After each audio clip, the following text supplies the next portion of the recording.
Hey guys.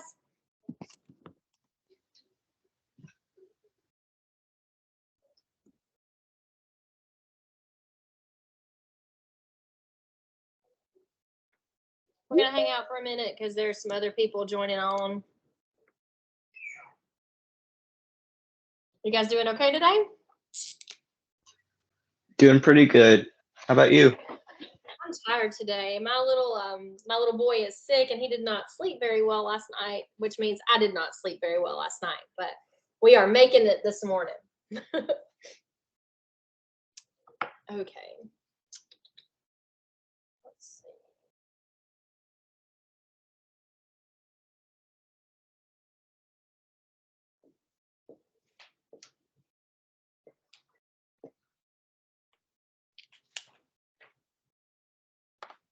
That color doesn't show up very well at all.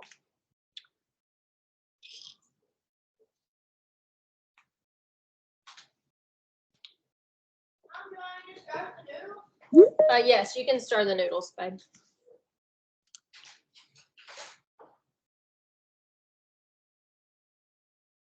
Hi there, welcome.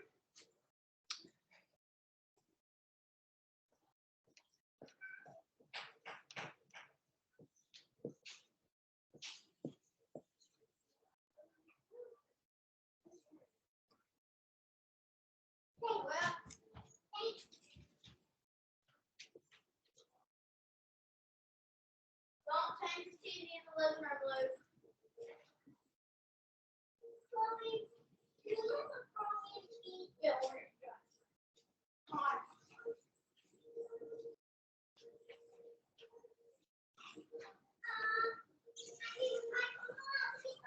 Go around.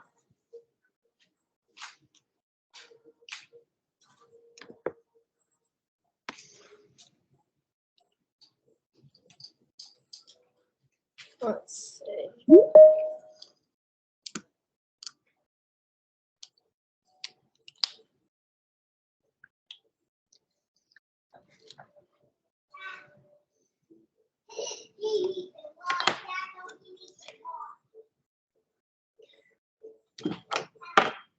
I'll be right back just a second and then we'll get started. Okay, guys, I got to find my chemistry book. Okay. There's that in my notes. Let's check all this.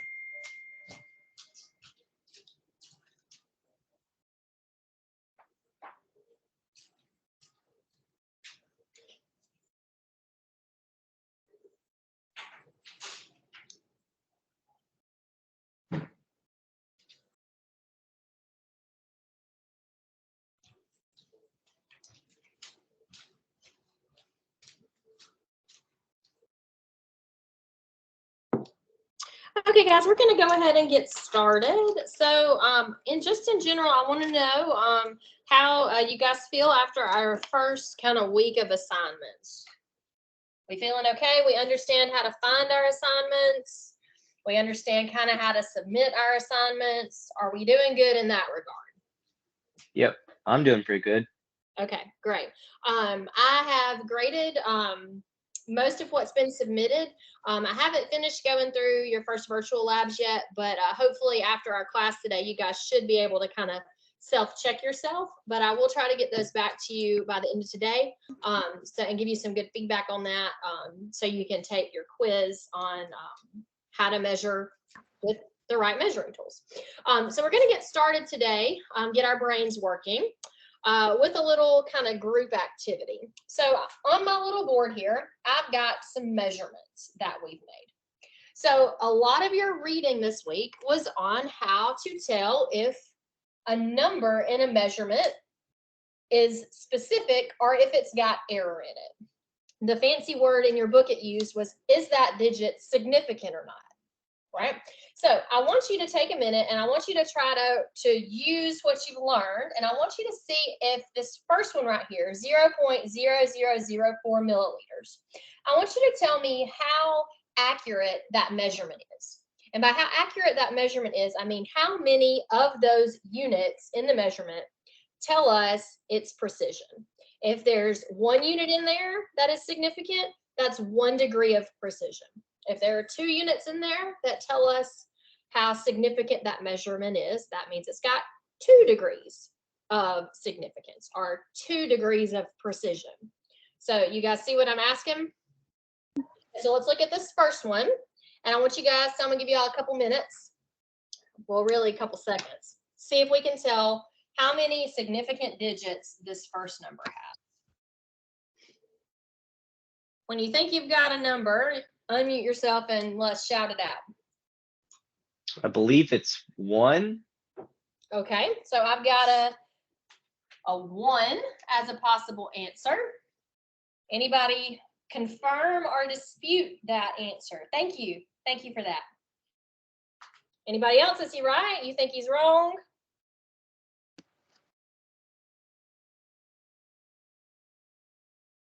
It's either 1 or 2.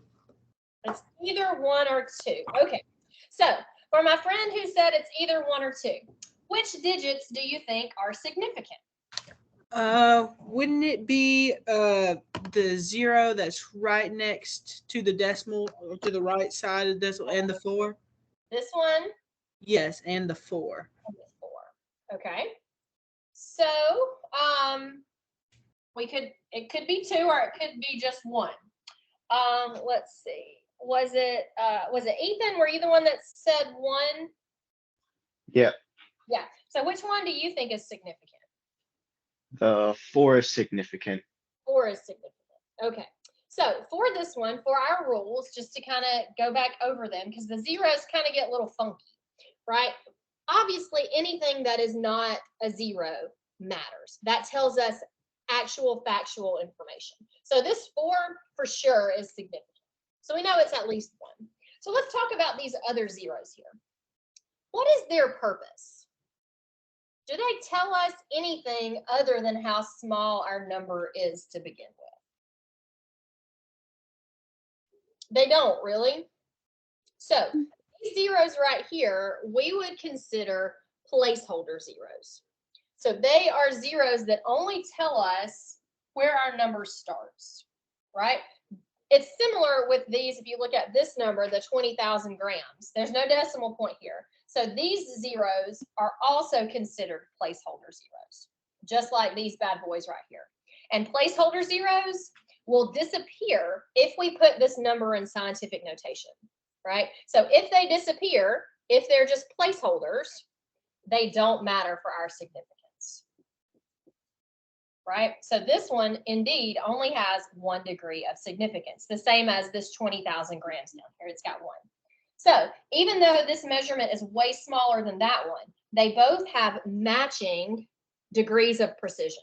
These measuring tools were pretty much the same for as far as accuracy and precision. So let's look at this next one, because there are a couple other weird wonky rules with significant digits.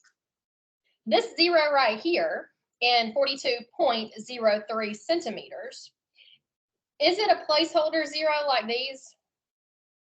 No. If we were to put this number in scientific notation, that 0 would still have to be there because it's sandwiched in between 2 other actual numbers. So when we have a sandwiched 0, right, it's smushed in there, it makes all of this significant. So this measurement right here has 4 degrees of significance. It's got 4 significant digits, or sig figs. That's what how I normally say them. So that's less of a mouthful than significant figures. Anyway, so let's look at our last one, because there's one other weird rule that trips people up. So this is 5.020 kilometers. So let's go through each of these digits and ask ourselves if they're significant. So I've got this 5 right here. Does it matter? Is it significant?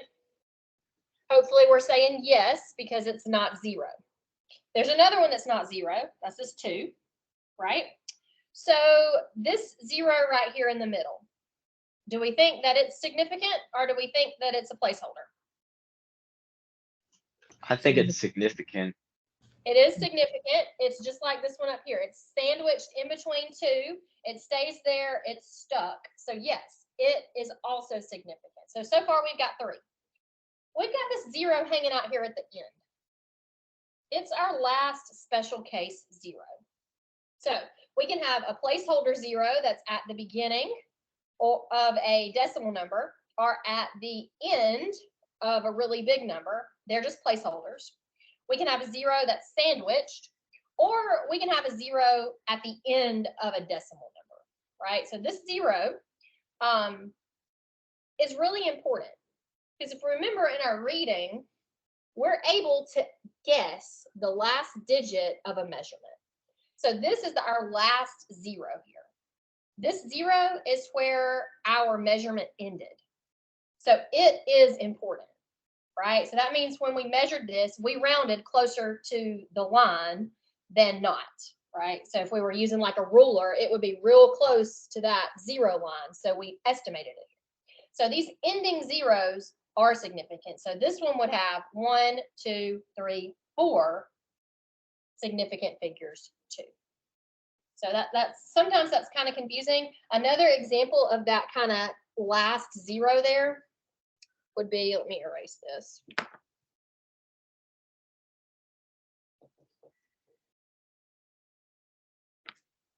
Would be, let's not do green.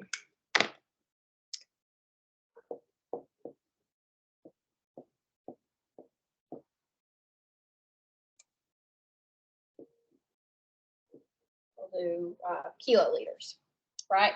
42.00000. These are ending zeros, right? So this last one is for sure significant because it's our last one where we ended our measurement. These two are for sure because they are not 0. And then we've got these ones that are sandwiched in between. So actually, all of these digits are significant, right? Because there's this 0 here, and all of these are sandwiched in between our last one. So if you ever see a number that has a whole lot of zeros at the end, that's actually what you want, because this measurement was taken with a way more expensive, way better measuring tool than something that was measured like this scientifically. I know common sense tells you that those numbers are exactly the same, but for a scientist, right, this number is way more true than this one because of the nature of the tool that was used to take that measurement. This one's way more specific, tells us way more information than this guess. This one, we rounded to the ones place. So we only know for sure that that unit is in between 41 and 42 kiloliters. We know for sure that this one is in between 42 and 1, 2, 3, 4 tenths, hundredths, thousandths, 10,000ths, millionths, right? It's in between 42.0001 millionth and 41.99999 millionths, right? You see that difference there? Hopefully.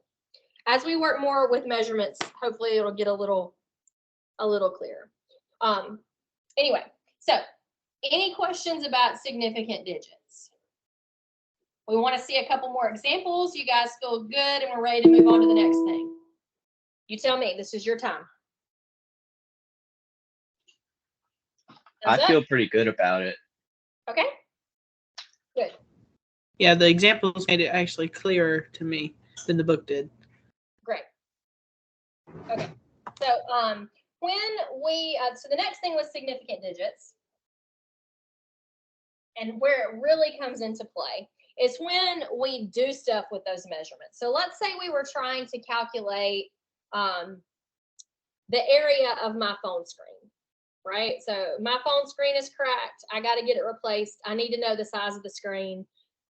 Let's say, pretend I don't know what kind of iPhone I have and I need to know what kind of screen to buy. So let's say I measure it and I measure it with, we'll say 4.53 centimeters by, we'll say 11.4. That's not a good one. That's not one. Let's say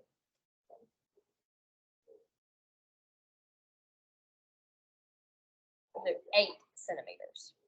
Okay, so let's say I wanted to find the area. Area is length times width, right? Think back to math class. So I took these two measurements. Let's kind of reason through, since we just talked about significance. Which of these measurements was taken with a better measuring tool? Would it be the top one or the bottom one? The top one, Why? because it has the most points, like the most numbers. Absolutely. Great job, right? So this one here has more significant figures. It tells us more information than this one. This one was measured with not that good of a measuring tool because we had to round in between the ones place. Whereas this one told us all the way out to the hundredths place. So these are my measurements. So this is what we've got. We're not going to retake any measurements. And I want to use this to find my area. What are we going to do with those two numbers to find the area? How do we find area? Length times width. So what do we got to do with those two numbers? Multiply them. Multiply them. Yes. So somebody grab your calculator and multiply 8 times 4.53.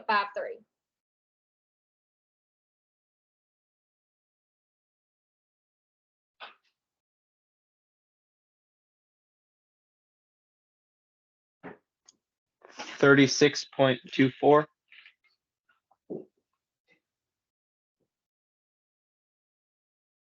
Is that what you guys got? Somebody confirm. Okay, good. Give me just a second. I gotta invite someone in. Somebody's having trouble logging into our meeting.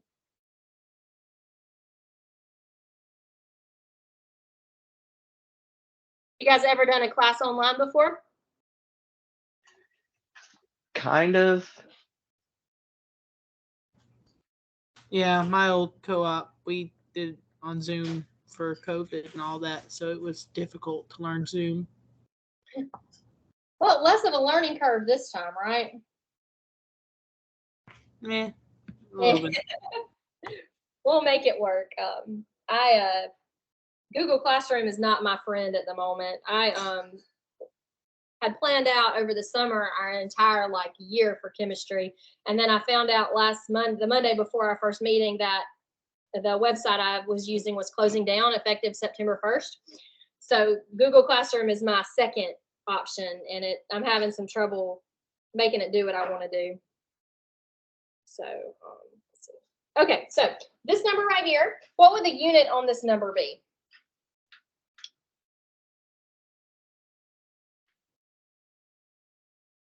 Centimeters. Okay, so we multiplied a centimeter by a centimeter. So you're saying that it would be centimeter, right? So I think in math so. class, Yeah. pop quiz in math class, when we multiply an x by an x, how do we simplify that? You guys in algebra yet?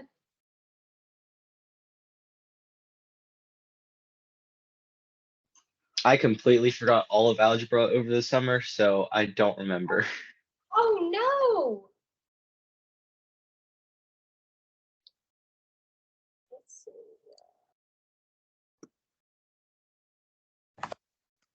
Don't you have to minus from each side or something like that? No, so minusing from each side would be like if we're trying to undo addition.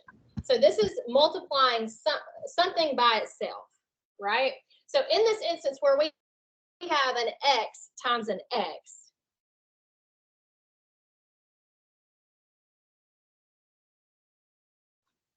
Division. close, right? So anytime my daughter's over there, she's the auditory learner too, just like me, and she's like answering the questions that I'm asking y'all. It's funny. So when we have an x times an x, right, that becomes an x squared, right? So 5 squared really means 5 times 5. So if I have x times x, we can write that just like 5 squared is the same as 5 times 5. X times x gives us x squared. You guys ever seen that before?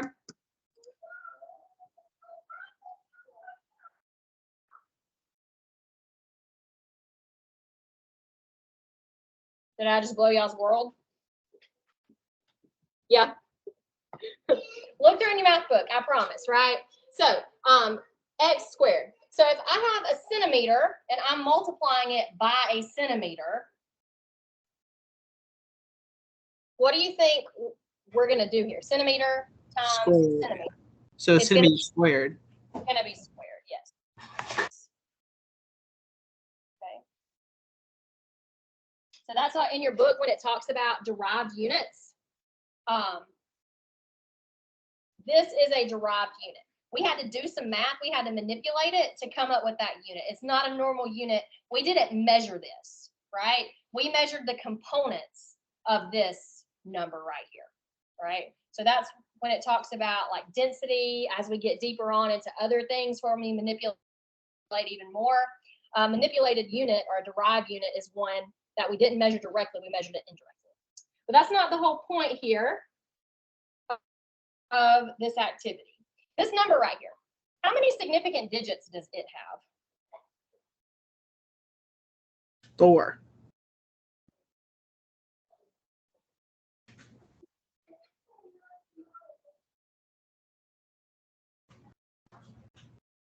It's going to have 4, right?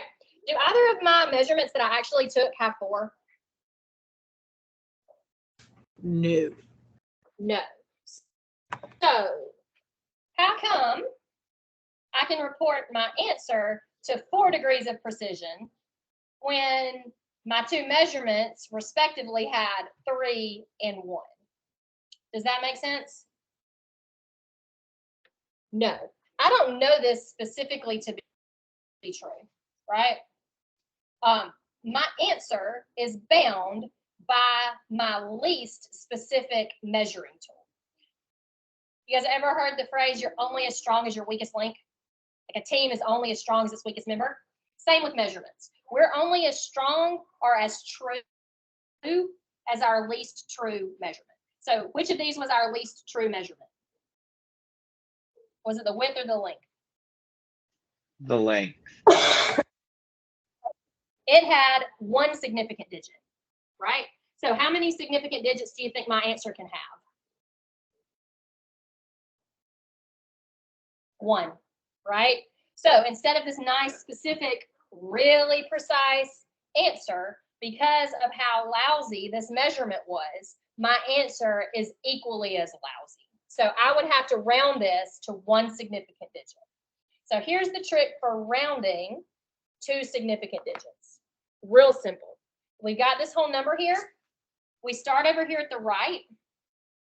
That is the right? No. The left. The leftmost number.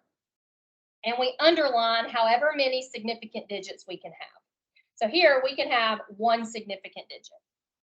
Boop. 1. Right? So I want to round to this last place I have underlined. So when we round, we've got to look at what comes behind. So this number back here is going to tell me if I've got to climb the vine up to my next number or if I stay where I'm at.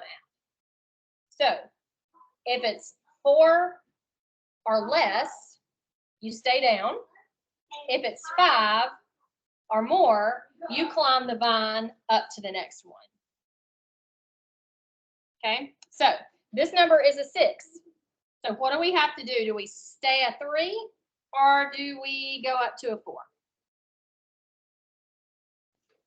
It's Go up to 36. 4. 36 is closer to 40 than it is to 30.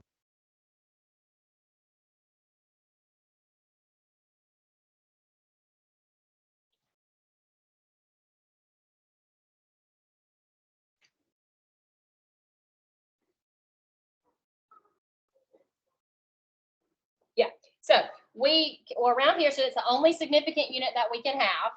So we don't just write 4 and call it a day because 4 is definitely different than 40, right?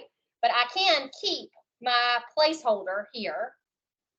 That placeholder 0 tells me that it's 40 and not just 4, right? So anything else, do I need to put a decimal point here and add those zeros?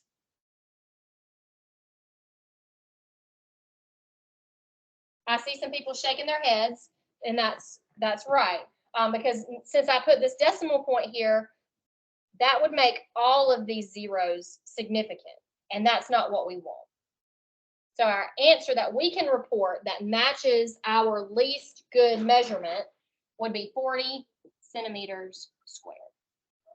All right, cool. So you can see real quickly, lousy measurements add up real quick, right? They make lousy results. And scientists always want as precise an answer as you can get, because scientists like to know. They like to know things to be true.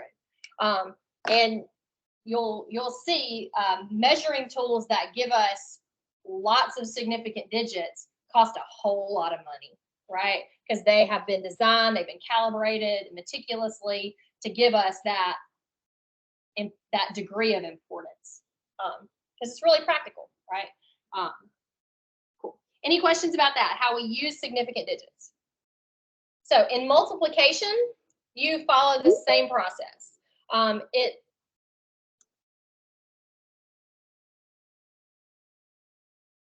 Oh, yay, she just got in. Ainsley Kate, did you get in? Oh, well, I think she did. She's muted, but anyway. Sorry, that's who I've been texting. She was having issues, but she's here. So that's multiplication. So with multiplication, we go by the number of significant digits as the one with the least. That's different than if we were adding and subtracting. So let's look at an example where we add and subtract. And then we're going to get into the fun stuff. So let's look at 47.3 plus 82.0000. And let's use seconds. So here we're looking at some time measurements, right? And we want to know, let's say this is some chemical reaction happened. This was the first step and this was the second step.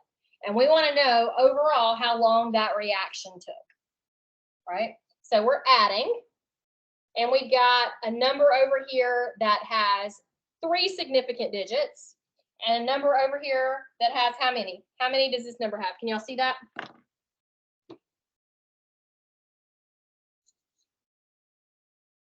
It's 82.0000. So it would have 6. 6. Good job. Okay. So, which measurement was taken with the most expensive watch? The first one or the second one? Second. Second one, right? Way more specific. So, where is which one? So this one is obviously our least specific measurement, right? Because it's only got 3. But we're adding here. So when we're adding, we don't have to worry about significant digits per se, because we want to round ours to the decimal place of the least one. So our one right here has 1 decimal place. So our answer can only have 1 decimal place. So even though this one was way more specific, this one was only specific to the 10th. So our answer can only be specific to the 10th. We can't add those extra zeros. So addition and subtraction are a little easier. You don't have to worry about significant digits. But you do when you're multiplying and dividing. Okay. Questions? We good to move on, or you guys want to see another example? We good to move on? Okay, cool. So now for our next time together, we are going to work on how we convert units. So we are going to be spending a good deal of time in chemistry class translating our units into a different unit, right? We're going to, let's say, for example, convert 57 kilometers into how many miles. We want to know how many miles that is, right? So we're going to spend a lot of time here at the beginning looking at how we can cancel out one unit and be left in another unit, kind of like translating a language, right? Because units are our language of chemistry, and we're going to be learning how we can easily communicate between them. It's called dimensional analysis or the factor label method, right? We will be using this skill throughout the entire course of chemistry. It builds on it and builds on it and builds on it, and is very foundational. A lot of times students struggle with it. So as we work through this activity together today, I want to make sure that you guys feel comfortable stopping me and asking questions where you don't understand. Because if we don't understand this skill, you're going to struggle with it the entire year. Okay? You don't have to be scared. When it clicks, it clicks. But it is one of the harder, more conceptual things. So I posted a link today to an activity that we're going to do together. I'm going to show it on my screen as we work through it together. But hopefully you guys have that up on your computer. So let me find it and I'll screencast it with you guys.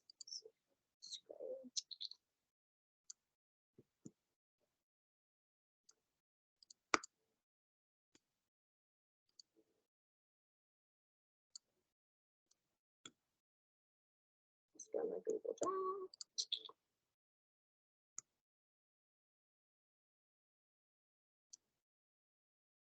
Oh, that's not it. All right, I thought I had it pulled up. Anyway, let's go to my Google Classroom.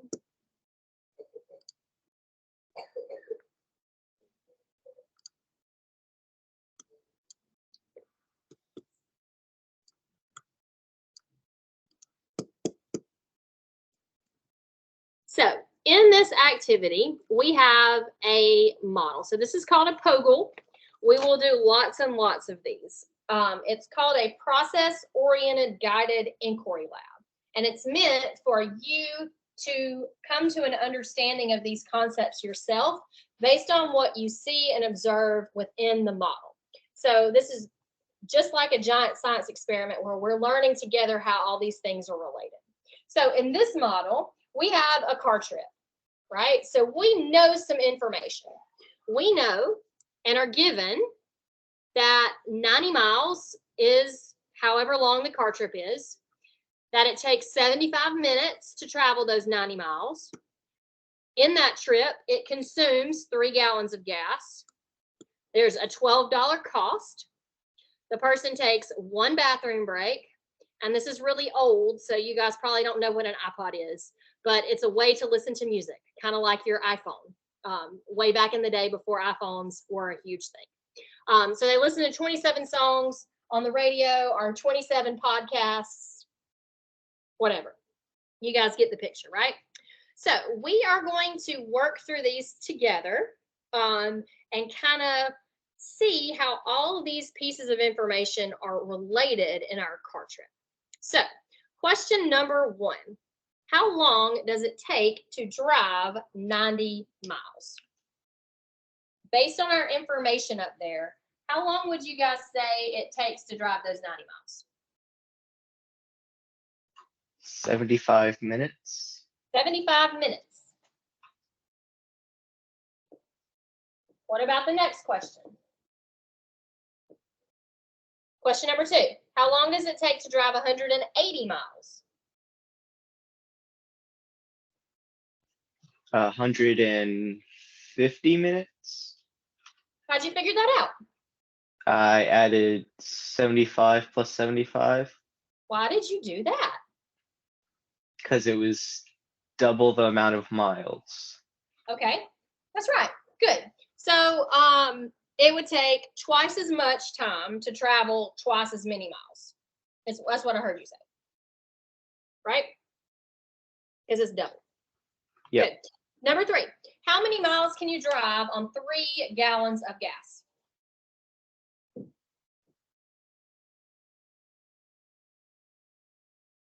$90. Okay. Why? Because that's how many gallons it took to drive that 90 miles on their car trip. Absolutely. That's what we're given in our problem. We know that to be true. 3 gallons are going to get us 90 miles. See, and I think this is, yeah. So question number 4. How many miles will 1 gallon of gas get me?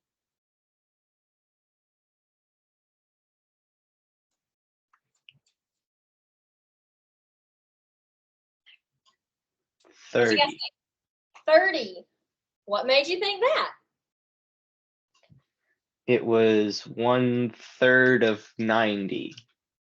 Okay, good. So we used multiplication when it was double, and we used division when it was some fraction, right? So to figure out 1 gallon, we had 3 gallons. So we divided here, right? We thirded this. We divided it by 3 because that's what it got, 3 gallons. Just like in our previous question, we wanted to know double the amount of miles, question number 2 down here, we had to multiply by 2, right? So kind of keep that in your head. We've got some addition and, or sorry, some multiplication and some division. So I want you to try for number 5 to write out a mathematical calculation. How did you calculate that in your head?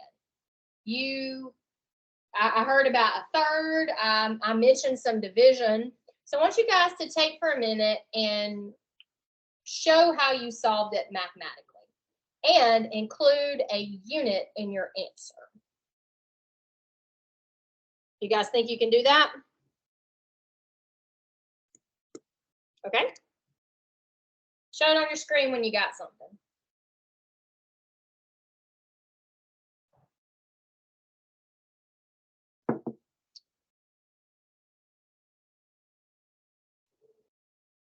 I'm gonna write what I think.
So you basically could come up with 2 things. 90 miles times 1/3 or 90 miles divided by 3 gallons, right? So obviously we know we can jump to this idea. We've got to divide the 90 by 3 because this is what 3 of those. So we're basically forming a ratio in our mind and simplifying that. Just like our first question up here when we wanted to know 180 miles, we knew to double that because we knew it was double the amount of minutes that we needed. So we kind of jumped to that ratio, and we're going to kind of slow down and see why that works, right? So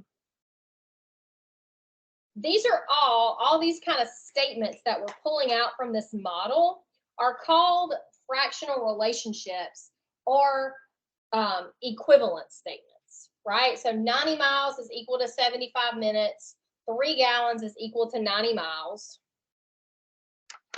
We're going to kind of skip around. So if you look at question number 10 on our activity, I'll screencast my screen again to you guys. Promise I'll get better at this.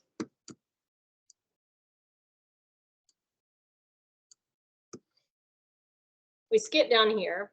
You guys can kind of slow down and do the thinking through questions 7, 8, and 9 if you need to later on. But we're going to jump to question number 10. We can make all of these relationships from this model, right? So all of these are equal to each other. 90 miles is equal to 75 minutes in this scenario, right? Obviously, that doesn't apply to everything in the world. So this information is specific to this model, right? So in this world, if you will, 90 miles is 75 minutes. 3 gallons is equal to 90 miles. And we can write a variety of other ratios. 1 bathroom break is equal to 90 miles. 3 gallons is equal to 75 minutes. 27 songs is equal to $12, which is how much gas made. Can you guys write some other, or tell me some other relationships from our model? What are some other statements like this, or equivalent statements that I have, like the ones on my board, that we could write? So on my board, I've got them written like this, but we're expanding our understanding of these equivalent statements up here, and we're turning them into fractions. We're turning them into ratios, because that's what they are. They're ratios. 90 miles is equivalent to 75 minutes. So we can write that 90 miles over 75 minutes. Or I can also flip this over and I can say 75 minutes over 90 miles. And we'll see in a minute why we might want to flip this relationship. These things work because they're equal to each other, right? So really, this whole thing is the same. If they were on a scale, they would equal each other, right? So how would we write this statement? 3 gallons is equal to 90 miles. How would I write that as a fraction? Or this kind of conversion fraction, if you will. How would I put that as a fraction? What do you guys think?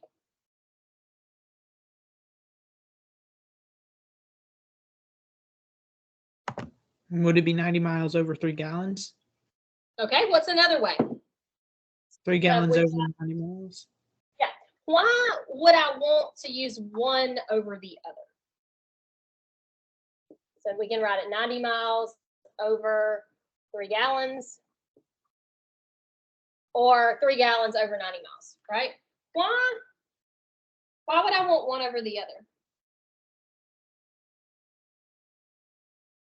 Think back to those 2 examples we did before, where we multiplied our 90 miles by 2, or we divided our 90 miles by 3 gallons, right? Because both of those problems that we did were unit conversions. They were just simple ones that we did in our head, right?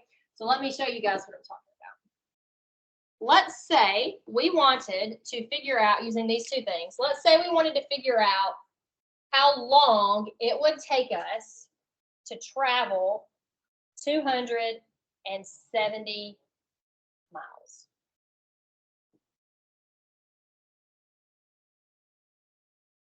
What will we need to do?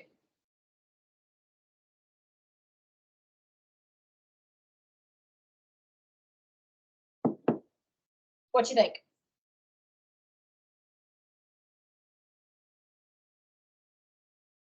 Think about it this way. We know that 90 miles is equal to 75 minutes.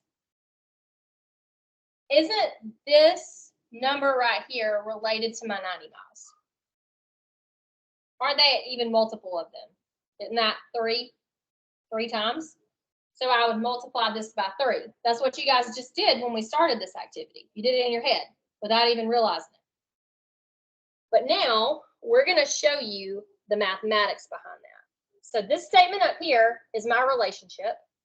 I'm going to multiply this by one of my conversion fractions, one of these relationships.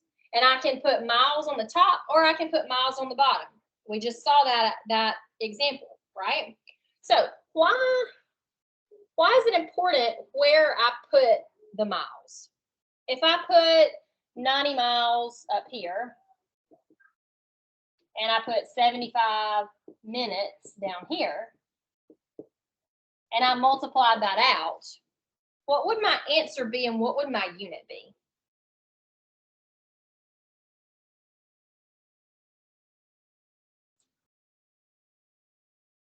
How would we simplify this?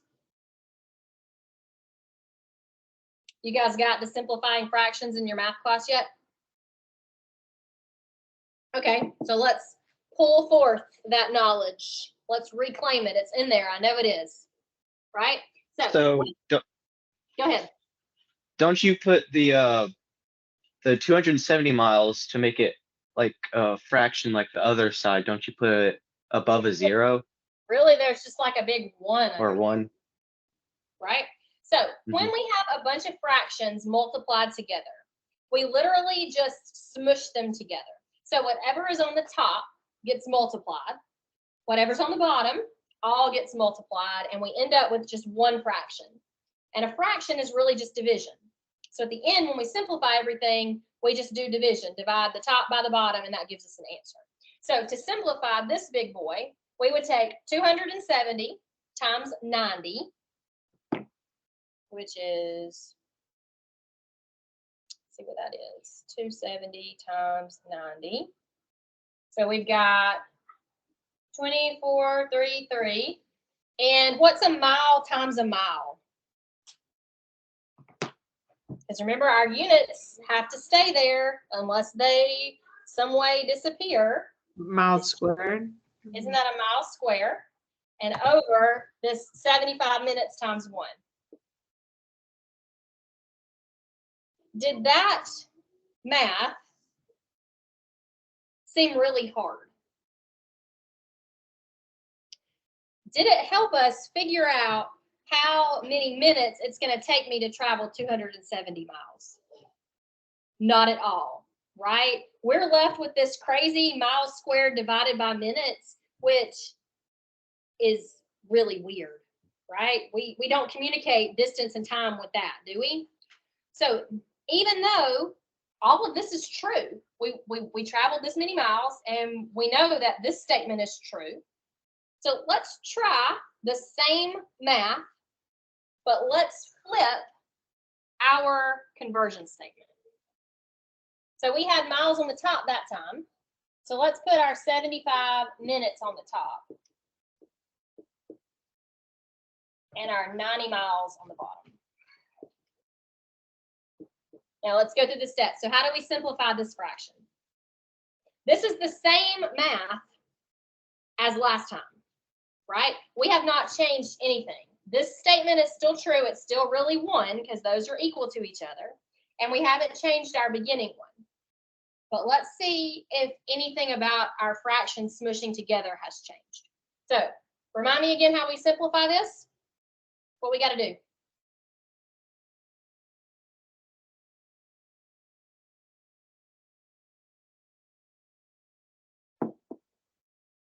How do we simplify our fractions? The 2 miles would cross each other out. Yep. So 270 times 75. Boy, what does that give us? So my daughter did this on her calculator, and she got 20. Do you guys get that? When you multiply 270 times 75? Yeah? Okay. Now, we've got a mile times a minute. So I'm not going to write that over here because there's something I want you to see. And then we've got 90 miles times 1. So 90. So let's look at these units. Miles times minutes divided by miles. In algebra, I know you guys have encountered instances where you have, like, let's say 10 divided by 10. What does that equal to? 1, right? So what if I have 10 times 7 divided by 10? Doesn't this 10 and doesn't this 10 cancel out? And we can make it go poof and it disappears, and we don't even have to worry about it, and our answer is just what's left. The same thing applies to units. So when we smush this together, if something shows up on the top and on the bottom, it just goes poof. It cancels out just like a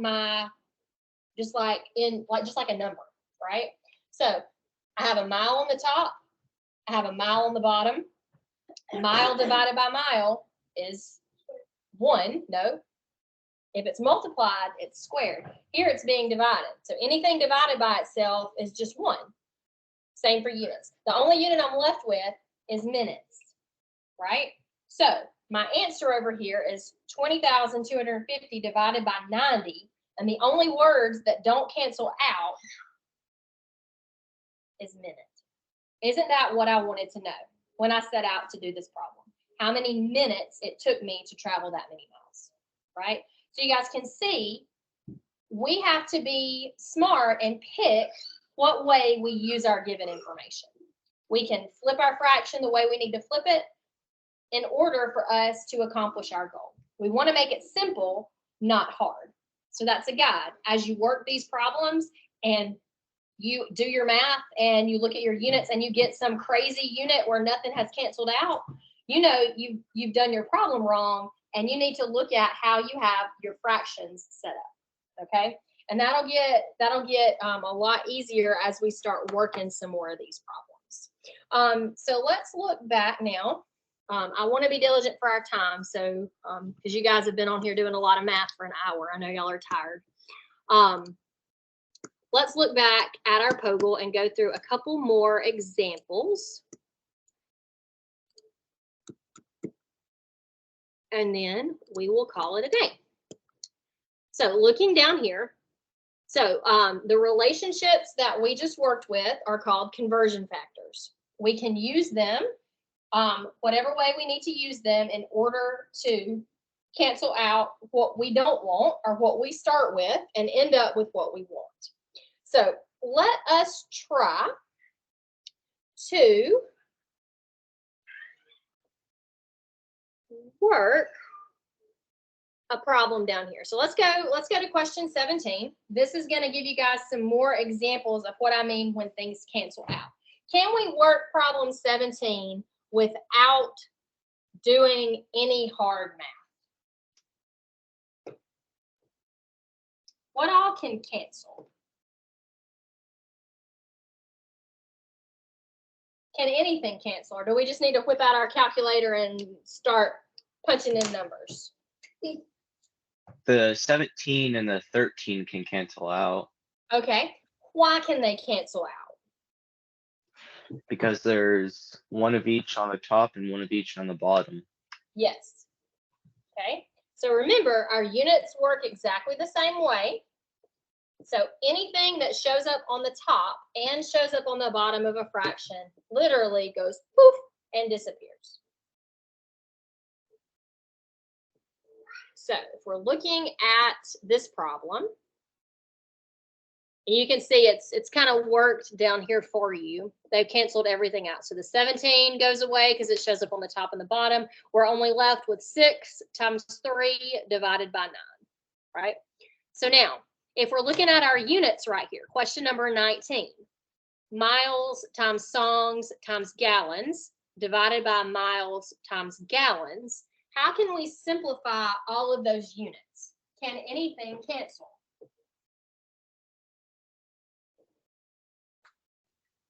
The miles and the gallons cancel out too. Okay, and they cancel out because? There's one of each on the top and the bottom. Yes, so a mile on the top, a mile on the bottom, it disappears. If there's a gallon on the top, a gallon on the bottom, it disappears too. So what unit would that answer be left in? If there were numbers in there too, and we got a number out, what would be the only unit that remained in that problem? The songs. The songs, right? You can see down here too, there's an example with converting days into minutes. So all of these little pieces of what they call this cancellation line here are our dimensional analysis, fractional analysis. It's important to know that all of these pieces are just known relationships from that data. 24 hours is in 1 day. Those are equal to statements, just like in our model up here, where we had 90 miles was equal to 75 minutes, and 75 minutes is equal to 3 gallons. So when you see long problems like this set up, they didn't just pull those fractions from out of the air. Those are known relationships that are true. 24 hours is equal to 1 day. 1 day is equal to 25 hours. 60 minutes is equal to 1 hour. 1 hour is equal to 60 minutes. Why did they decide here, looking at that same little cancellation line, why did they decide to put the 1 day on the bottom and the 24 hours on the top?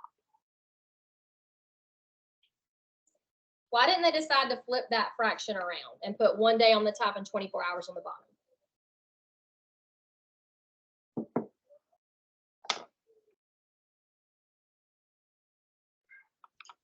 Because there's a day already on the top. Yes, so we can't lose sight of what we're trying to accomplish with these problems. We're converting from one unit into a different unit. So we have to pay special attention to what we start with and where we want to end up. I want this day to cancel out and maybe left with a different unit. So I have to pick a conversion factor that has a day on the bottom and some other unit with a relationship on the top, right? And we can do this, we can do 20 steps of these. If we wanted to go all the way down to like milliseconds, we could just add another fraction to the end over here and keep going until we canceled out all our units except milliseconds, right? So let's work one problem together. We're gonna work number 20 together. I'm gonna show you guys how you would do it. And then hopefully you should be able to try some of the other ones on your own as your homework today and for tomorrow. Okay, so let's try number 20 together. How many miles would you have to drive to hear 43 songs? So in these problems, if word problems are a downfall for you, if you hate word problems, if you get lost and you don't understand, my first advice to you would be to mark out any of the words that don't matter. In these problems, numbers and units are what we're looking for. So I would circle any number and any unit in there, and I would mark out everything else so I don't have to pay attention to it and it's not there to distract me. So in this problem, what are the two important pieces of information that I can pull out and what else can I ignore? What do you guys think is important in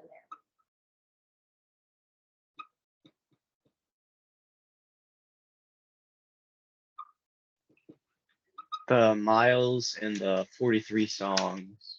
Yes, that is the only important thing to me in this problem.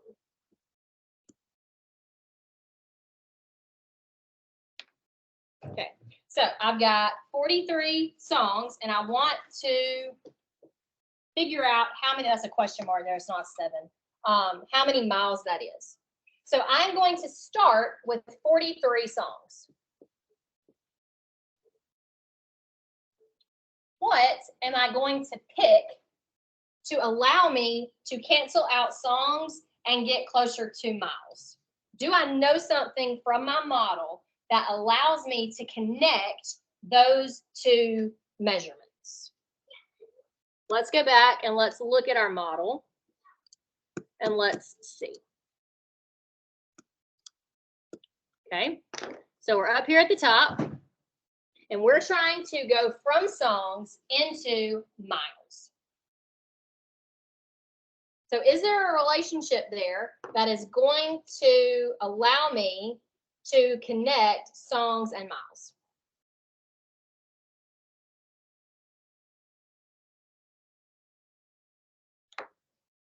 What do you guys think? The 27 songs to 90 miles. Yes. So our units are our guide, right? We want to look at the information we have available and we want to know, we want to connect and find our conversion factor. So we know from our given information that 27 songs is equal to 90 miles. Okay, good.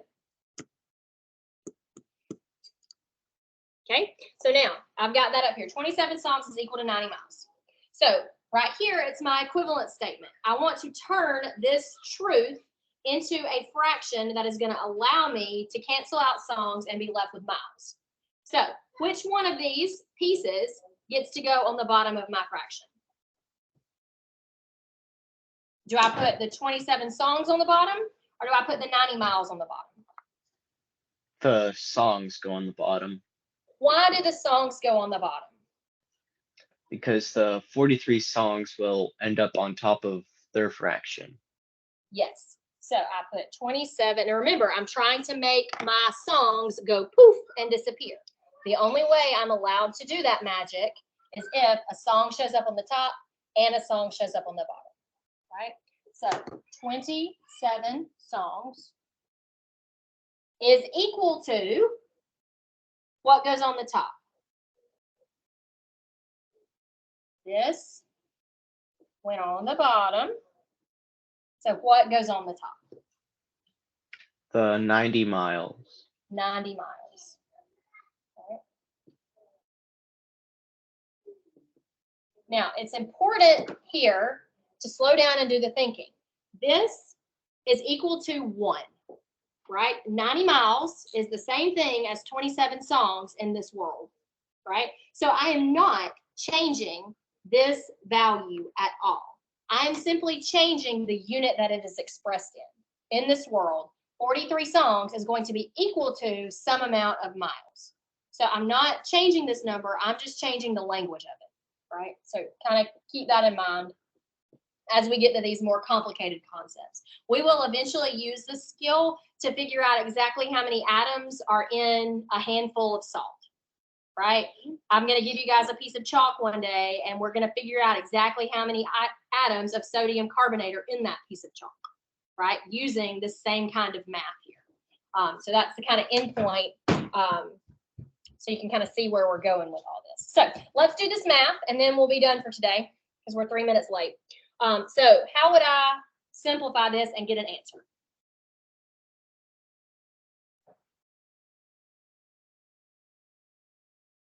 How do I simplify my fractions? How do I smush them together and get a final answer? Cancel out the songs. Yeah, first I can look and see if any of my units cancel. And hopefully they do, because that's what I'm working with here. That's why I'm doing this magic math. And I see a song on the top and a song on the bottom. So they go poof. They are no more. I can erase them. They're somebody else's problem now, not mine. And I'm left with 43 times 90 miles over 27. So somebody grab your calculator, do that magic math, and tell me what the answer is.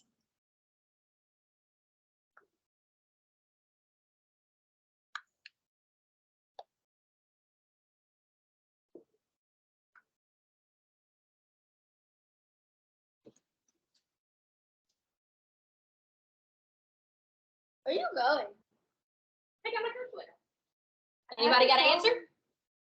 43 times 90 times 27. That's not right. So if I'm 143. yes, so I'm simplifying this. I'm going to multiply 43 times 90, whatever that number is. I got 3870. Then we're going to divide that by 27. And I got 143.333. Is that what you got? Yeah? Miles. Okay. So how do I know when to stop writing threes?